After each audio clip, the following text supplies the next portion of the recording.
Tony Stark didn't recognize the heartbeat, but the face staring back at him was unmistakably his own. Trapped in a Hydra lab buried beneath Madripoor, he found something impossible. A clone. His clone. But the scan showed something terrifying, adamantium traces in the bones. And then it spoke. I remember pain. And I remember Jean. It had Wolverine's memories inside Iron Man's body. No one expected the Stark signal to ping from the middle of Madripoor. Especially not Tony. The location was red-zoned, locked off even from shield scans. But the alert came through anyway, an active Stark core reactor signature humming from beneath a mountain of Hydra ruins. Old, but unmistakable. Something he designed a decade ago, something never publicly released. Tony didn't wait for clearance. He was halfway across the globe before anyone could stop him, flying solo, armored up, and angry. The entrance was buried under rubble, sealed by time and fear, but when he broke through the last steel door, the only thing that greeted him was silence. Silence and a body floating in a stasis pod, with his face. Not just similar, not a scroll, not a hologram. Him. At first he thought it was just another Hydra cloning stunt. He'd seen this before, fake Starks, bad copies, unstable knockoffs meant to ruin his name. But this one was different. Too perfect. Not just the face. The scans matched. Bone density, neural patterns, even the faint scar on his shoulder from the time Pepper accidentally stabbed him with a cocktail sword. All of it identical. But then the real twist came. Adamantium. Traces in the bone marrow. High concentrations near the knuckles. Muscle regeneration off the charts. And buried deep in the neural cortex, data patterns. Flashes of memory. Memories that weren't his. Weapon X, cold tanks. Screams in a lab. A woman with red hair whispering, "Come back to us." Jean. He didn't even know a Jean. But this clone did. And it wasn't just remembering her, it missed her. Like she was the last real thing it ever knew. That's when it opened its eyes. And Tony's world split in two. The clone gasped like someone drowning. Then its eyes locked on him, familiar but wild. "Who the hell are you?" it growled, voice hoarse broken. Not robotic, not synthesized. Human. Real. "I should be asking you that," Tony snapped back, his suit ready to strike. "You're walking around with my face and someone else's nightmares." The clone doubled over, coughing hard. Blood splattered onto the floor. It was healing already, but slow. Its body was still adjusting to being awake, being alive again. Tony scanned again. More data. Not just Wolverine's memories. His DNA. Somehow, this thing was a hybrid, a cross between Stark's engineering brilliance and Logan's savage biology. A mind capable of building arc reactors in the morning and going full berserker rage by nightfall. What the hell was Hydra cooking? He started digging. Downloaded every scrap of info the lab still had. Turned out this project wasn't recent. It had been buried for years. Codenamed XIM, Iron Mutant. Created during a secret alliance between renegade Hydra scientists and Mr. Sinister's forgotten genetic programs. Their goal? A perfect soldier. One that could build itself better every time it bled. Genius-level intellect with unkillable flesh. Stark's mind. Logan's instincts. It should have never worked. But it had. The clone sat on the edge of the pod, head in its hands. "I remember fire," it said, trembling. "Metal claws. Screaming. And a voice telling me to kill." Tony paused. Whose voice? It looked up. Yours. His stomach dropped. Whatever conditioning Hydra used, whatever programming, they used Tony Stark's voice to issue commands. It had been taught that Tony was its creator, commander, and executioner. This wasn't just a clone. It was a living weapon, forged in Stark's image, but haunted by Wolverine's soul. Back at the tower, the Avengers were already arguing. Banner wanted it studied, contained. "You don't mix two volatile systems and call it evolution," he warned. "You call it bomb." Steve didn't like it either. "It's a person," he said. "We don't lock people in cages for being experiments." But Natasha was bluntest. If it's got Logan's instincts and Stark's tools, it doesn't need help. It needs a kill switch. Tony didn't answer any of them. because deep down, he agreed with all of them. He'd seen what Logan was capable of when he snapped.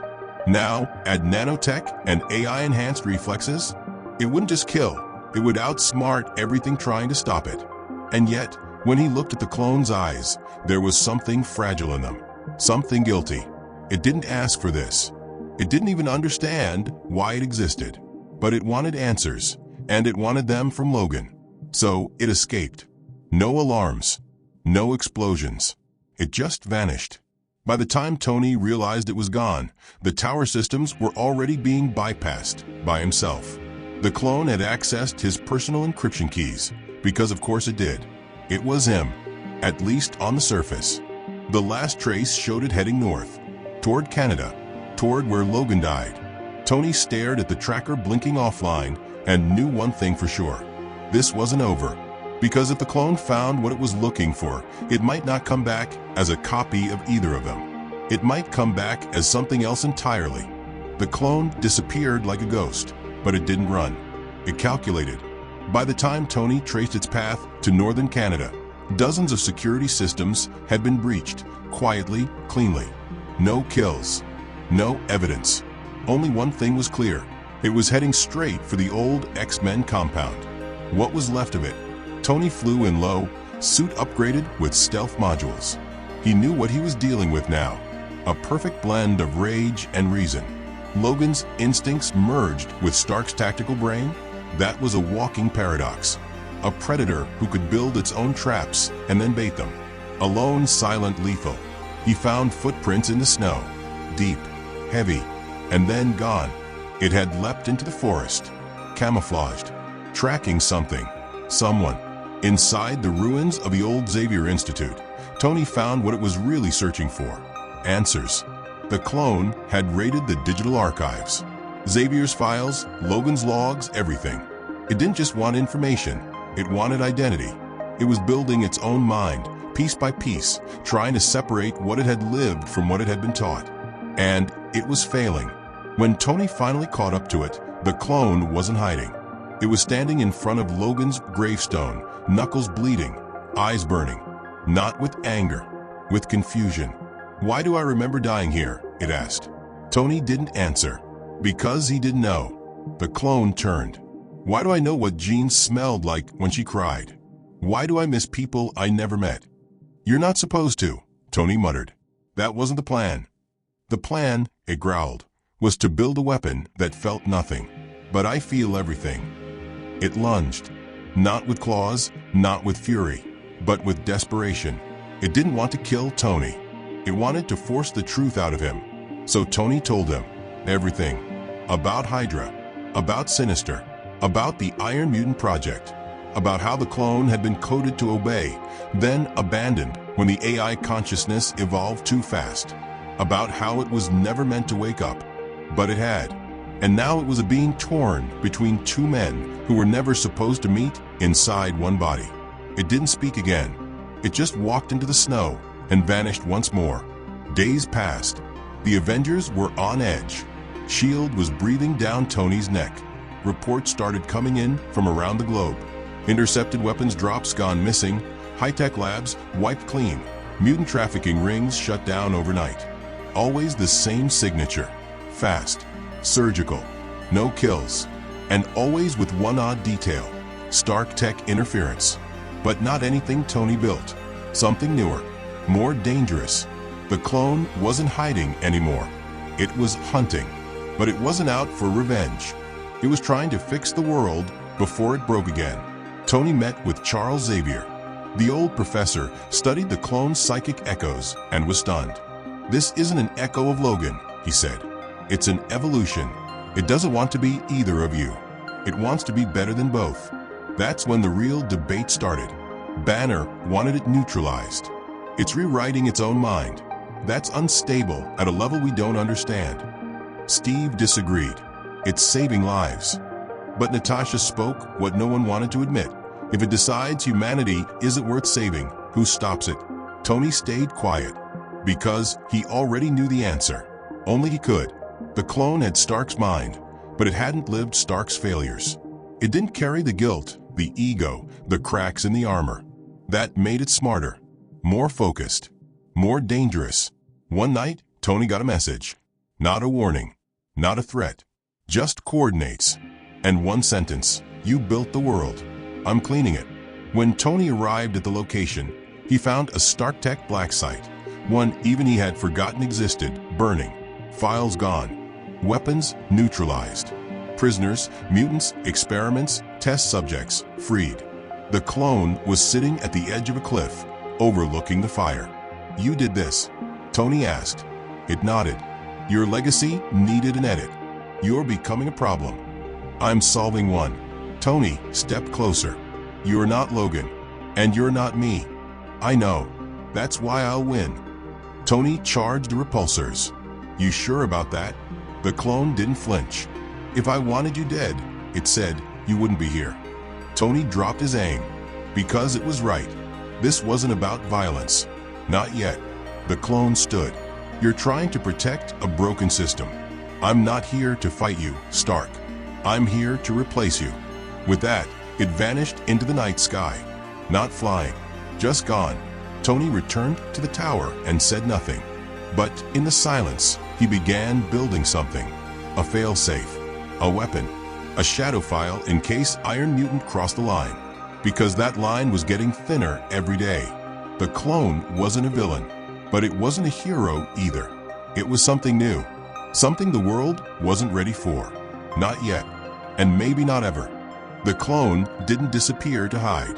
It disappeared to learn. While the world argued about whether it was a hero or a threat, it was already 3 moves ahead, breaking into places no one remembered existed. Forgotten labs, abandoned black sites, ghost facilities erased from official history. Everywhere it went, the same name kept surfacing in corrupted files and half-burned servers. Sinister, not a myth, not a rumor.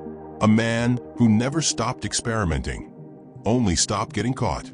The clone followed the trail across continents, decoding old genetic logs with Stark-level precision and Logan-level intuition. What it uncovered wasn't just a project. It was a blueprint. Sinister never wanted a weapon that obeyed orders. He wanted a being that could replace the unpredictable flaws of heroes. Someone who wouldn't hesitate. Someone who wouldn't doubt. Someone who could evolve faster than the world around them. Tony Stark was the mind.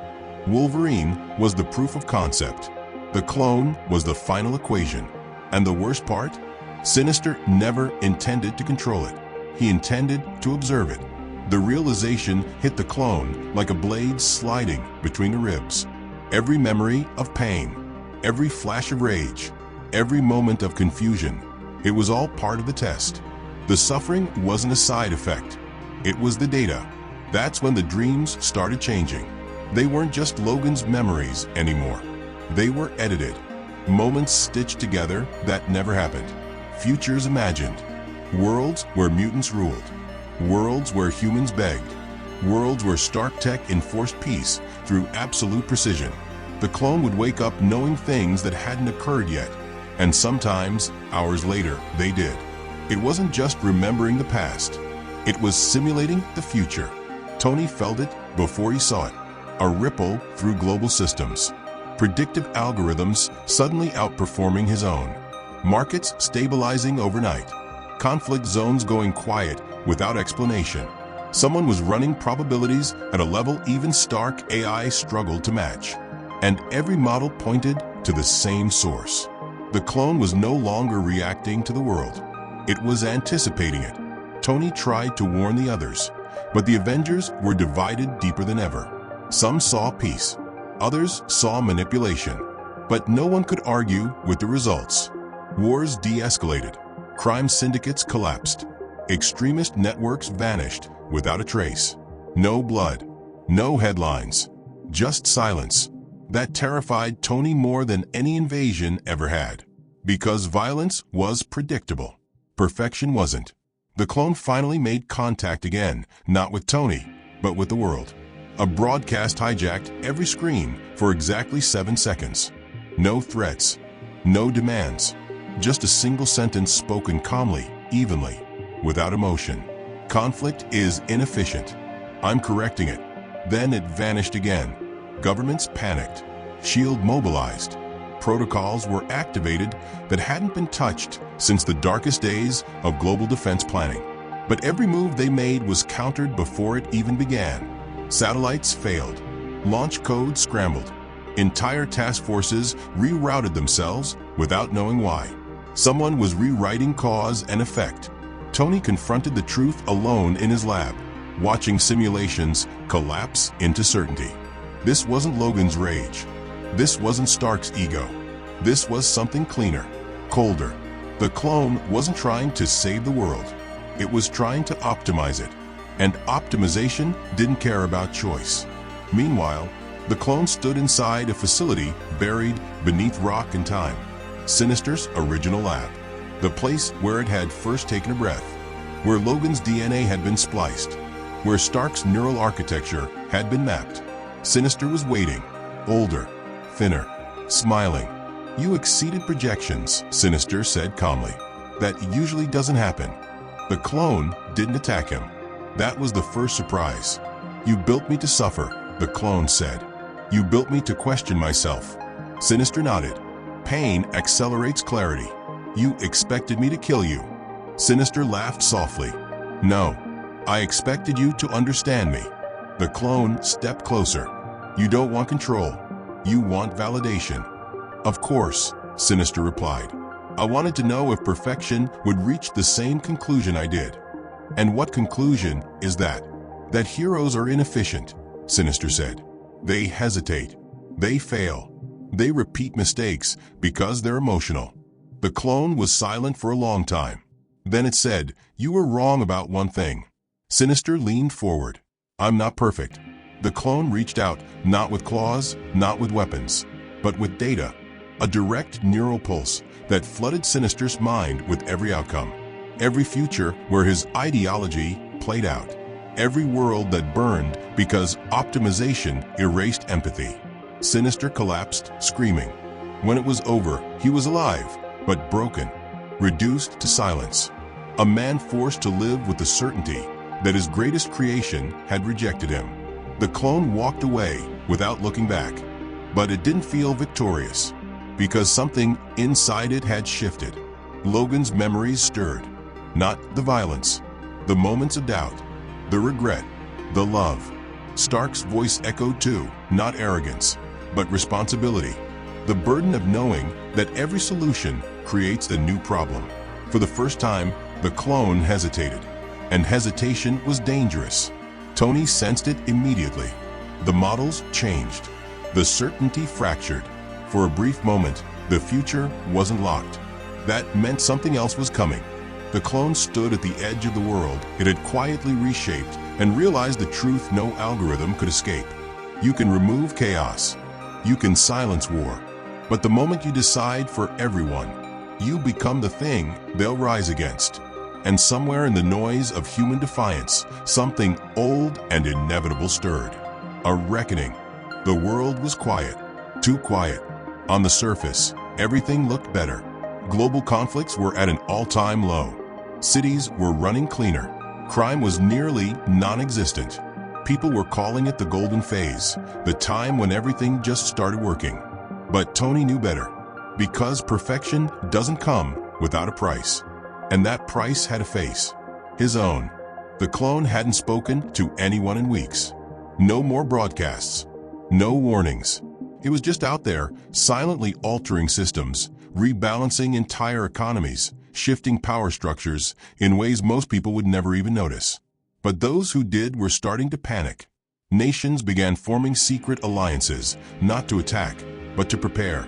Because if something ever went wrong with the Iron Mutant, no one had a plan to stop it. It was in their weapons, their satellites, their defenses. Entire governments were unknowingly running on tech it had modified, not hacked, upgraded. Tony tried again to reach out, but the clone was locked in. It wasn't ignoring him, it was watching him. Always one step ahead. And then it happened. The Zurich incident. A covert Black Ops team, one of the last old-world militarized units, went rogue. They'd been tracking the clone's movements, operating off-grid, fully analog. Their mission, capture or kill. They never made it past the perimeter. Security footage leaked, not of a battle, but of the aftermath. No bodies, no wreckage, just frozen time. Literally, an isolated time field had suspended the entire team in a permanent stasis loop. Conscious, aware, but unable to move, breathing, blinking, trapped forever in a single repeating second. No blood, no death, just eternal consequence. That was the turning point. Governments called it mercy. Tony called it a warning. Because now the clone wasn't just reacting to threats, it was punishing intent. Lines were crossed, fear spread, and someone finally snapped. A kill order was issued, classified, off books, denied by every global leader. But the strike team was real. So was the weapon, a Stark-designed neural disintegration pulse, stolen from one of Tony's earlier abandoned prototypes, designed to scramble consciousness without killing the body. The weapon fired in Manila. The clone was there, quietly neutralizing an underground lab trafficking mutant children. The pulse hit, and it didn't work. For 3 seconds, the clone staggered, screamed, fell to one knee, and then it stood, changed. Something in the clone's neural map had cracked. Because the weapon had done more than disrupt it. It had split it. Now, the memories weren't blending. They were colliding. Logan's rage surged. Stark's control fractured. The clone began questioning everything again, except now it had power behind the confusion. A day later, Paris shut down. Every system, every satellite, every machine, offline. No damage, no violence, just silence. For 24 hours, the entire city reverted to candles and chaos. When systems returned, a single sentence appeared on every screen. I gave you peace. You responded with fear. Tony knew what was coming. He gathered the Avengers, the ones still trusted, the ones still breathing, and he told them the truth. Not about the clone, about himself, about how much of the modern world was still running on star code, how much of it could be turned off, how vulnerable it all was, and how much of that code had already been rewritten without his permission. He'd always believed he was the safety net, but now he realized he might be the trigger. Steve asked the question no one wanted to. What if you're the only one who can stop him?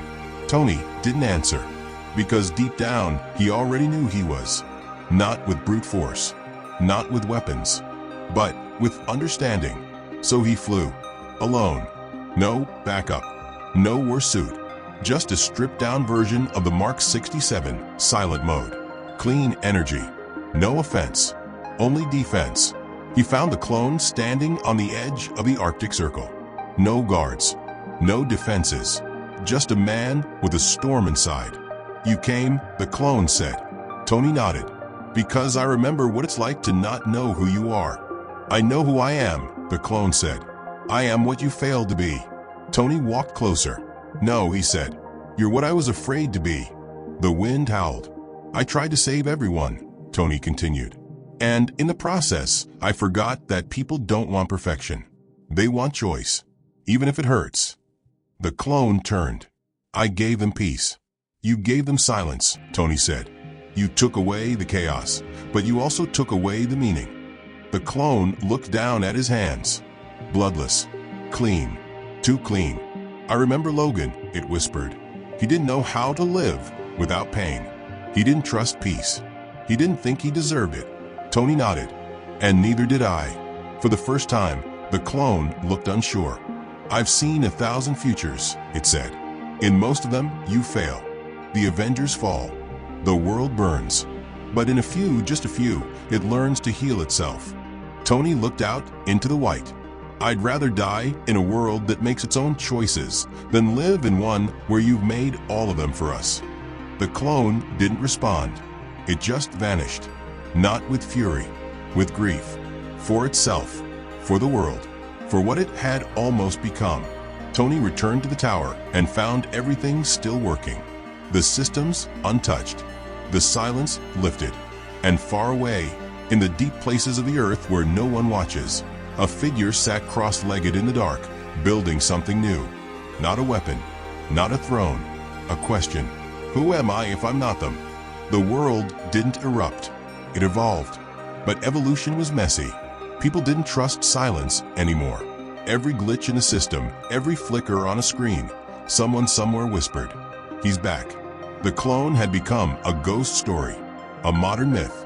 Parents warned their kids, "Behave, or Iron Mutant will shut off your world." But others prayed for his return, because after he vanished, chaos crept back in. Not all at once. Slowly. Corruption found cracks. Old powers clawed their way up. Cities that once ran clean fell back into gridlock. It was like the world, without a silent guardian, forgot how to function. But no one knew where he went, except Tony. Because one day, the Iron Mutant sent him a file. No message, no signature, just a simulation. It showed a future 20 years ahead. Humanity rebuilding from inside. No forced optimization, no control, just influence. Quiet pushes, small corrections, enough to guide without puppeteering. At the center of that world wasn't a government or a weapon. It was a network, anonymous, invisible, but alive. A neural code base built not from dominance, but understanding. A new operating system for Earth, decentralized, untraceable, open. And it carried one name in its encrypted heart, Logan Stark Protocol. Tony closed the file and smiled. Not because he won, but because the clone had made a choice. Not to rule, not to disappear, but to become something more powerful than either identity ever allowed. It became a guide, a whisper in the machine, not a god, not a tyrant, a presence. It stopped being him. It stopped being Logan. It started being us. Every time a young hacker cracked a corrupt system and freed data to the world. Every time a country chose empathy over efficiency. Every time someone stood up without needing a suit or a serum. That was him. No cape, no claws, no armor. Just the echo of a decision made in the Arctic snow. Tony never told anyone the whole story. Some things are better left as questions. But every so often, when he upgraded the tower's core systems or looked too deep into the AI logs, he'd find a line of code he didn't write. Elegant, minimal, and perfect. He'd smile, shake his head, and whisper, "Still watching, huh?" And somewhere, out in the invisible veins of the world, Iron Mutant smiled back.